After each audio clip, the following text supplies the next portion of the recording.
The bleeding stranger fell out of the Belladonna Hotel S service elevator at 2:13 in the morning, pressed a pistol into my hand, and whispered, "If anyone asks, you never saw Luca DeSantis." Name. Everyone in New York did. Luca DeSantis owned the Belladonna, 6 nightclubs, half the private docks, and enough secrets to make politicians cross the street when his cars appeared. He was also bleeding through a white dress shirt while 2 armed men searched the floor below us. My name is Hannah Brooks. I was 28, plus size, invisible in a grey Maid S uniform. Exactly the kind of woman wealthy guests looked through instead of at that night. Being overlooked saved both our lives. "Can you walk?" I asked. "Can you shoot?" he answered. Then we are both disappointed. The elevator bell sounded below.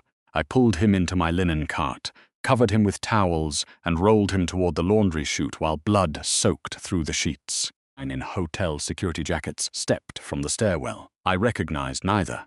"Have you seen a guest in a black suit?" one asked. His gaze stopped on my body, then moved away with a smirk. "Only the one you are wearing," I said. The other laughed. They searched the corridor without touching the cart. People assume a chubby maid carries nothing more dangerous than extra soap. I pushed Luca into the freight laundry room, locked the door, and examined his wound. The bullet had entered below his ribs and exited near his back. My mother had been a trauma nurse. I had spent enough nights helping her change dressings to know he needed a surgeon. "Hospital," I said. "No, you are losing blood." "The hospital is where they expect me." Gunfire cracked somewhere above us. An alarm remained silent. Whoever attacked him controlled security. Luca watched me tear open a first aid pack. "Why are you helping me?" "Because letting a man die on clean sheets creates paperwork." Mouth almost smiled, then Pain folded him forward. His phone had been smashed. Mine showed no signal. The hotel network was jammed. I cleaned the wound, packed it, and wrapped his torso with table linen because the medical gauze ran out. "I've done this before," he said. "My brother was shot when I was 16. Did he live?" No. The answer ended his questions. I needed to get Luca out before the false guards searched the laundry. Old hatchback sat in the staff garage, but every exit camera would record us. Then I remembered the bakery van. At 3 each morning, Belladonna pastries traveled to the sister hotel on 5th Avenue. Mr. Ortega left the keys above the sun visor because his hands shook. In winter, I dressed Luca in a spare chef's coat, placed him behind racks of bread, and drove through the loading gate while the attackers watched the main garage. I'd glanced into the cab and said the bakery hired a big one. I kept my face blank. Luca's hand tightened around the gun beneath a flour sack. "Not here," I whispered. The guard waved us through. I drove to my small house in Queens because it was the last place anyone would connect to a mafia boss. My grandmother had left it to me, along with a leaking roof and neighbors who knew every car on the block. I collapsed before reaching the sofa. I called my mother's former colleague, Dr. Meera Patel, and told her a friend had been injured in a hunting accident. "In Queens?" she asked. "And dear." She arrived 20 minutes later, removed a bullet fragment, started antibiotics, and looked at Luca's face beneath my kitchen light. "That is not a hunter. Tonight he is." Ashne. She agreed to keep quiet only after Luca gave her the number of a protected medical fund for uninsured patients. Even wounded, he negotiated through generosity. By 4:30, stable but feverish, I washed blood from the kitchen floor while he watched me from the sofa. "You live alone?" he asked. "Usually. No husband? Is that medically relevant?" "How many?" "I have endangered. No husband, no children. My mother is visiting my aunt in Florida." "The neighbors will assume you are a plumber." He looked at his tailored trousers and bare chest. A memorable plumber. I gave him my late grandfather's sweatpants. They were too short. For the first time, Luca DeSantis looked human. At 5:15, a black sedan drove slowly past my house. 5:20, another followed. Luca stood despite my order and moved toward the window. "Get down," I said. "Those are not mine." "How can you tell my men do not circle twice?" The attack at the hotel had been planned around a private meeting. My cousin Matteo had arranged peace talks with the Russo family. but someone leaked the location and replaced hotel security. Luca believed the traitor sat inside his own council, and he could not call his people until he knew which ones remained loyal, then call nobody, I said. We wait until daylight, use a public phone, and contact one person whose loyalty does not depend on your family. Not have such a person. That is a terrible way to run an empire. You criticize armed men easily, only when they are bleeding on my sofa, he asked. Why I worked as a maid. I told him I once studied hotel management. But after my brother died and my mother became ill, tuition disappeared into bills. Belladonna management promised promotion after 6 months, then discovered guests preferred a thin woman at reception. And I stayed in housekeeping because it paid on time. Who told you that? He asked. General Manager Vincent Hale. Lucas' expression changed. Vincent had personally supervised security for the peace meeting, also the man who hired the false guards. At 6, someone knocked on my front door. 3 slow taps, then 2. Luca aimed his gun. I looked through the peephole. My neighbor, Mrs. Ares, stood outside holding a covered plate. Behind her, 2 unfamiliar men waited in a parked van. I opened the door only 2 inches. I brought breakfast, she said loudly. Then, vanish, she whispered. Men asked whether you brought someone home. I told them you finally found a boyfriend too handsome to stay. I thanked her and took the plate. Beneath the tortillas lay a small prepaid phone. Alvarez had worked reception at a nightclub for 20 years. She recognized danger before I learned to spell it. Luca stared at the phone.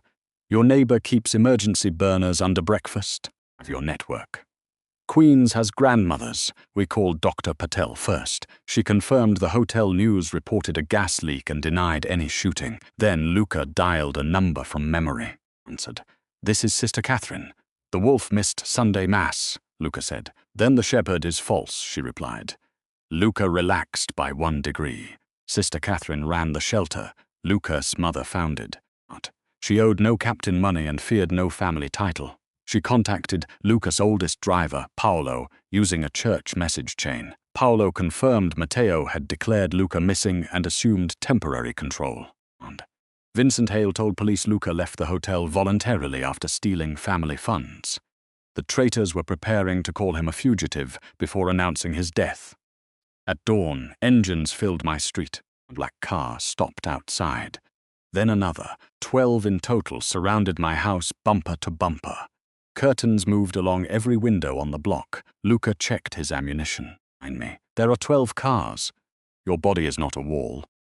Doors opened together. Men in black suits stepped into the rain. At their center was Paolo, silver-haired and carrying no weapon. Behind us, Luca did not lower his gun. How did you find us? Mrs. Alvarez called the shelter, Paolo said. My neighbor waved from her porch as if she had ordered a parade. Are they yours? I asked Luca. That answer mattered. Among the men were 2 captains Luca trusted and 4 guards he did not recognize. The traitor had infiltrated the rescue. Paolo entered alone. Produced video from the hotel showing Vincent giving false guards access badges. Another clip showed Matteo entering the security room moments before the attack. We have enough to expose them, Paolo said. Not enough to survive the council, Luca replied. Family rules required 3 captains to challenge an acting boss. Only 2 loyal captains were outside, then someone fired from the van across the street. My front window. Luca pulled me down. His men returned fire. Mrs. Alvarez threw herself behind a brick planter and shouted curses in 2 languages. The van sped away. Not before I saw the hotel laundry logo beneath black paint. That vehicle belongs to Belladonna Linen Services, I said.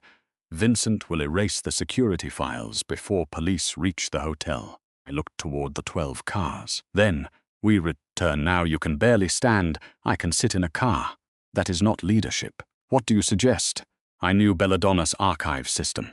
And housekeeping tablet synchronized room logs with an off-site insurance server every morning at 7. Vincent could delete security footage, but he could not delete housekeeping access records without triggering an insurance audit. I reached my staff account before 7. I could preserve the names of every false guard who entered a restricted floor. It was 6:38 we drove back with Luca, lying across the rear seat, and Dr. Martel, following in another car. The convoy of 12 black vehicles turned the expressway into a moving wall. News helicopters noticed before police did.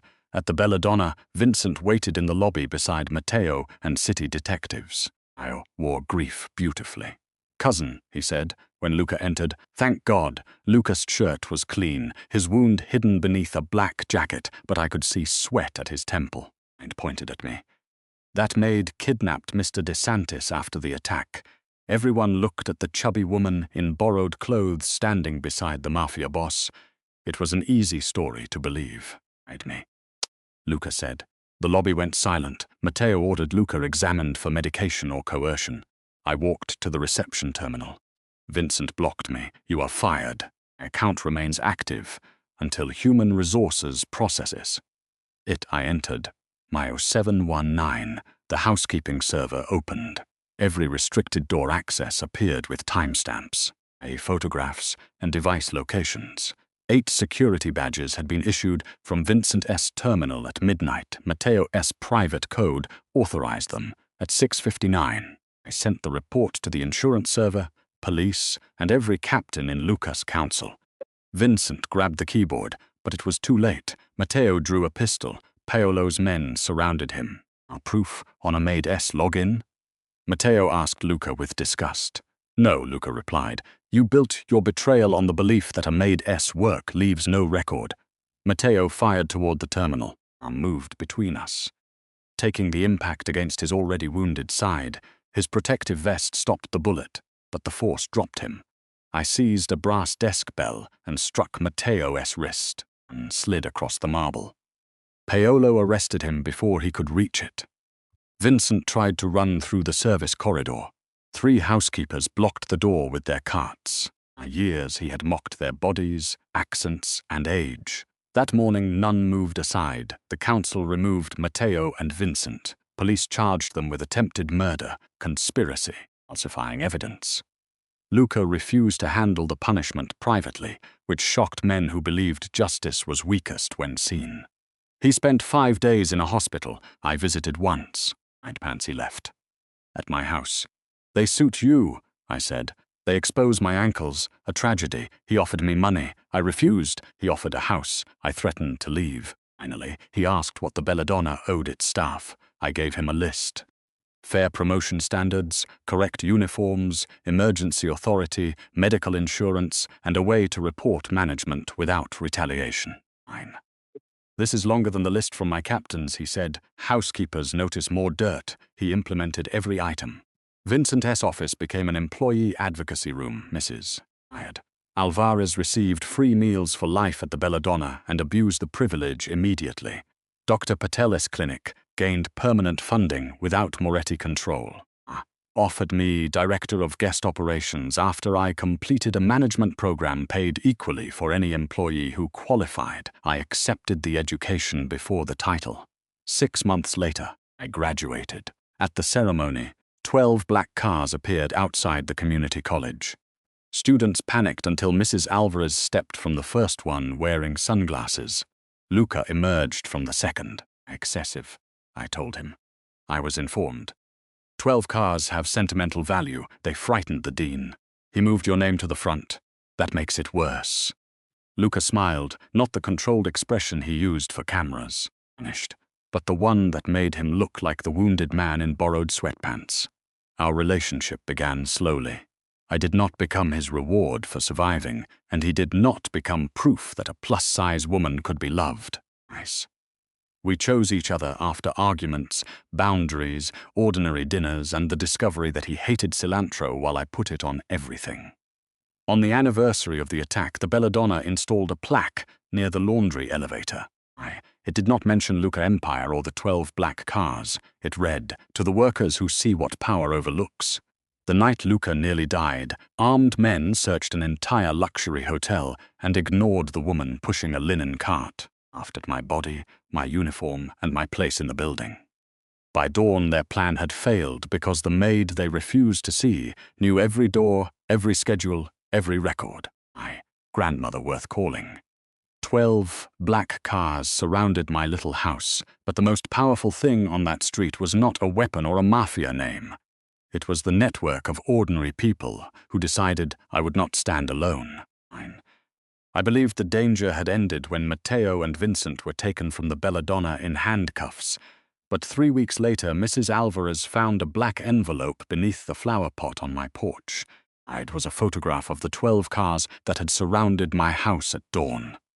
Every license plate had been circled in red except one. On the back, someone had written, "One of them brought the shooter." Wanted me moved into his estate immediately. I refused. "If I disappear behind your gates, whoever sent this learns fear can remove me from my own life," I said.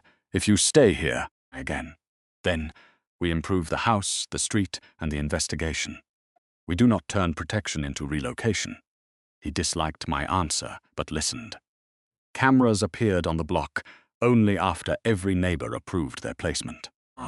Arranged patrols that used ordinary delivery cars instead of black sedans. Mrs. Alvarez demanded access to the emergency number and began reporting every unfamiliar vehicle. A dentist, 2 college students, and a priest she considered suspicious because his shoes were too expensive. The circled plates belonged to Lucas, loyal captains. But the unmarked car had been registered that morning to a shell company controlled by Assistant District Attorney Daniel Crow. Crow was leading the public case against Matteo. That meant the man presenting himself as justice had placed someone inside Lucas' rescue convoy. "If Crow wanted you dead, why prosecute the men who attacked you?" I asked. "Because a trial gives him access to every piece of evidence," I replied. "And because a prosecutor who removes my enemies becomes easier for me to trust. We could not accuse him without proof." Crow had built his career by convicting organized crime figures and appearing on television beside grieving families. He also controlled which evidence entered court and which disappeared into sealed storage. Autograph was either a warning from someone inside his office or bait designed to make Luca interfere with the prosecution. I returned to work at the Belladonna under the temporary title of safety liaison while taking evening management classes. Different. After the attack, employees who once laughed now watched me as if I carried hidden authority. I hated that respect arrived only after Luca publicly praised me. "Do not treat me better because the owner does." I told the staff at our first meeting, "Treat every worker as if the information they notice may save your life, because one day it will." We reviewed housekeeping logs from the weeks before the peace meeting. A night maid named Colleen had reported a chemical smell on the 19th floor. Vincent changed her entry to cleaning solvent. A bellman saw Crow's investigator entering the old chapel corridor and was told it was a legal inspection. 3 laundry employees noticed uniforms disappearing from inventory. Every warning existed until someone with a title translated it into nothing. I asked Luca for access to the corporate incident archive. He hesitated because it contained reports about illegal meetings and payments. "You said you wanted repair," I reminded him. "Repair begins with seeing what the building has been carrying." He opened it. Archive revealed Daniel Crow had represented the Belladonna S insurance company 12 years earlier when my father died. He approved the elevator accident settlement and sealed the engineering photographs before becoming a prosecutor. Alator sabotaged the elevator, but Crow helped bury the evidence. My father had been one of his first erased witnesses. The black envelope was not only about Lucas shooting. Someone wanted me to connect Crow to the older crime. We traced the paper to the district attorney's evidence room. Only 4 clerks had access. One was Naomi Wells, sister of Aaron Wells, and tied behind the chapel door. Naomi agreed to meet me in a public library. She arrived carrying no bag and sat where cameras could see us. Crow ordered me to remove the old elevator file before Matteo's trial, I said. "I photographed it first when I learned you survived. I sent the envelope." Why circle the loyal cars? Those plates appeared on surveillance outside Crow's private warehouse. Miles on every captain. The unmarked car carried his own man, but all 12 vehicles are compromised because Crow knows their routes. Crow did not work for Matteo, he worked for himself. For years, he allowed rival groups to commit crimes, then selected which men to prosecute. Each conviction removed someone who refused his payments. Each sealed case increased his control over businesses seized by the state. An attack gave him the opportunity to eliminate Matteo, weaken Luca, and recover my father's hidden safety plans. Why the plans? I asked. Naomi slid a photograph across the table. Beneath the Belladonna were utility tunnels connecting 3 city buildings, including the courthouse evidence vault. My father discovered them during renovation. Crow intended to use the tunnels to remove seized cash and records during Matteo's trial, then blame Luca's organization. The assassination failed, but the theft remained scheduled for jury selection night, and Naomi as evidence to a federal inspector outside Crow's authority. Luca wanted to place armed men in the tunnels. I argued that doing so would complete Crow's frame. Then what do we use? Asked. Hotel workers, the old utility passages connected to steam, laundry, and delivery systems. Engineers knew the valves, housekeepers knew unused doors, kitchen staff knew which floor vibrations meant carts and which meant people. We created a maintenance exercise without telling most participants why. On jury selection night, Crow's team entered the courthouse tunnel wearing Belladonna engineering uniforms. Asked the first camera because the badges were genuine, issued years earlier under Vincent S. authority. At the second junction, a laundry worker redirected them toward a passage we had coated with washable ultraviolet powder. At the third, engineers closed the steam gate behind them. They reached the evidence vault and found federal agents waiting. Crow did not enter the tunnel. He watched remotely from his office. Then attempted to trigger an explosion that would destroy the thieves and records together. The detonator signal passed through Belladonna's old fire control line. I recognized the circuit because it used my father's hazard mark that led me to open the assassin's note.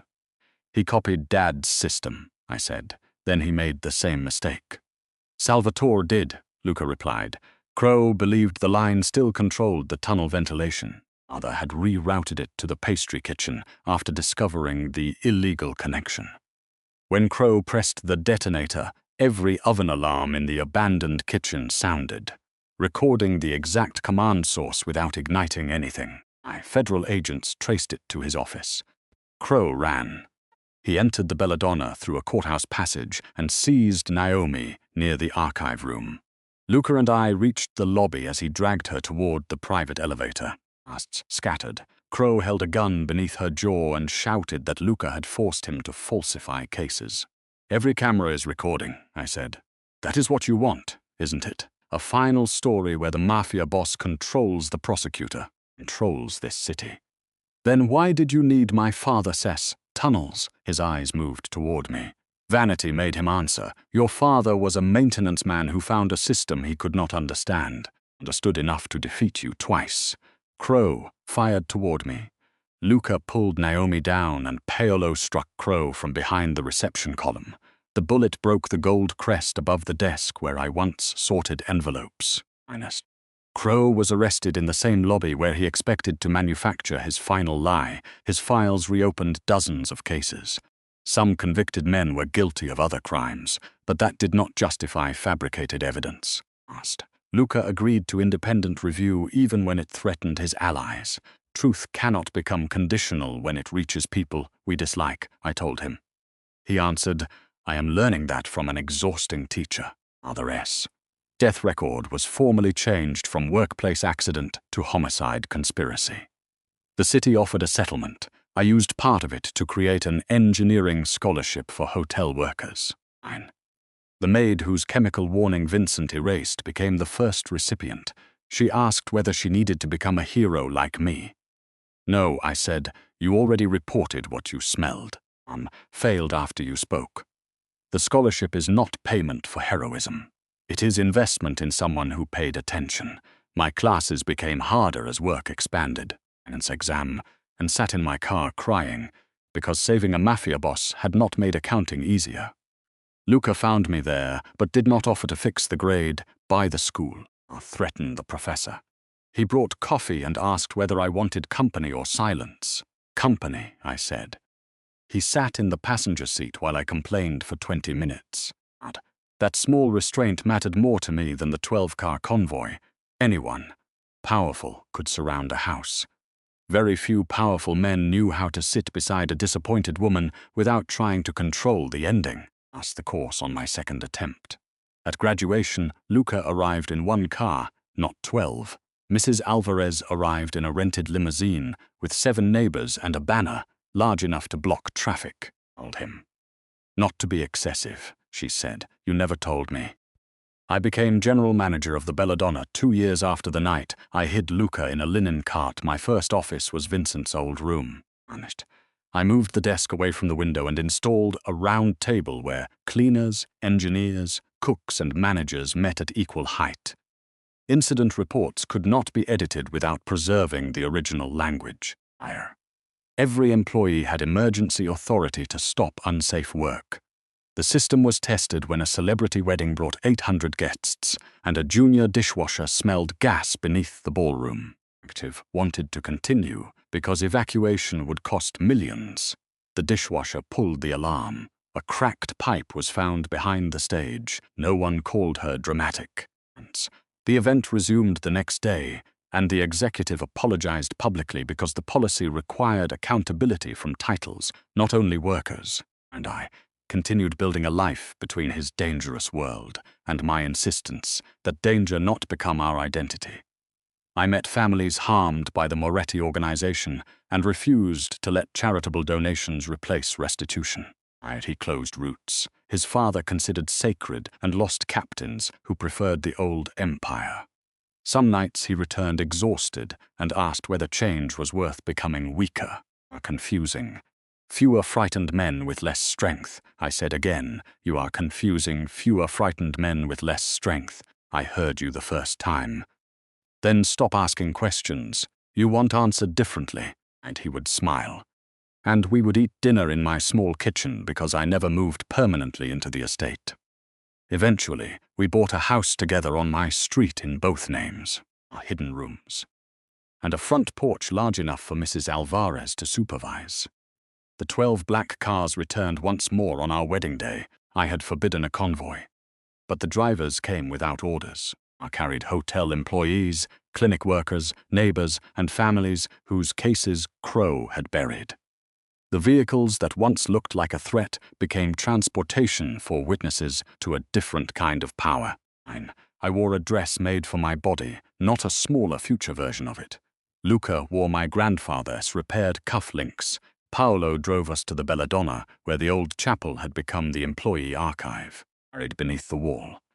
Displaying my father's plans and the first report Colleen wrote. After the ceremony, Luca asked whether I finally trusted the black cars. I trust the people inside these, I said. Cars are still suspicious. I had once believed being overlooked was useful because it allowed me to hear secrets. Later, I learned invisibility should never be the price of safety.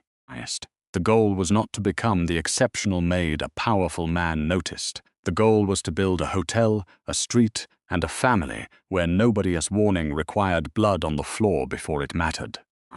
That was the real reason the 12 cars surrounded my home at dawn. They came to protect one mafia boss. But they left carrying proof that the woman who hid him would never again accept a world where ordinary people had to remain unseen in order to survive. The Belladonna's transformation created enemies who never carried guns. Investors complained that employee oversight slowed decisions. Luxury consultants said guests did not want to see maintenance workers in management meetings. One board member suggested the hotel's new identity depended too heavily on my personal story. He is right about one thing, I told Luca. If the system works only while I am here, I built another gatekeeper. We began training teams at every property. Housekeepers audited room entry data, engineers reviewed security changes, front desk clerks learned emergency systems. Managers were required to spend 1 shift each quarter, doing work normally hidden from guests. The first executive assigned to laundry lasted 40 minutes before asking for better ventilation. The laundry staff had requested it for 6 years. The fans were replaced the next week. I made sure the report recorded whose request came first.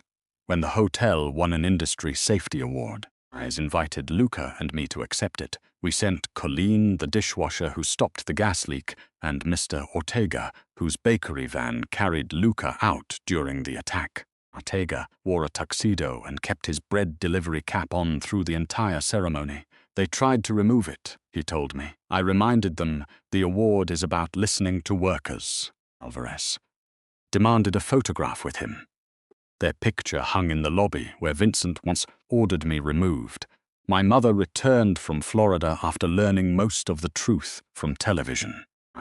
She was furious that I had hidden a bleeding stranger in her house, and prouder than she wanted to admit, she examined Luca across our kitchen table. My daughter does not need a dangerous man to give her importance. And I know, do you? She reminds me weekly. Daily, I corrected. My mother nodded. Good, she never became comfortable with his world, but she respected the parts he changed instead of defending. Luca respected her refusal to be impressed. The final case linked to Crow involved the families of 3 hotel workers injured during illegal renovations before my father died. Their claims had been denied under confidentiality agreements. We reopened them, paid restitution, and released the safety records. One widow asked me why it took the owner nearly 15 years to admit what happened. I did not tell her about reform, courage, or complicated inheritance. Because the people in control chose reputation first, I said. Luca stood beside me and accepted the sentence. The widow did not forgive the Moretti family that day. She did not owe us a satisfying ending. Repair meant returning what could be returned without demanding gratitude for being late afterward. When young employees asked whether I had really pushed a mafia boss through a hotel in a linen cart, I told them yes. Then I showed them the incident report system, scholarship list, and the names of everyone whose warning built the truth. Dramatic nights make good stories. Ordinary procedures keep people alive after the story ends. That was the legacy I wanted, not the image of a chubby maid rescuing a powerful man, but a building where no maid needed to become extraordinary before her voice counted.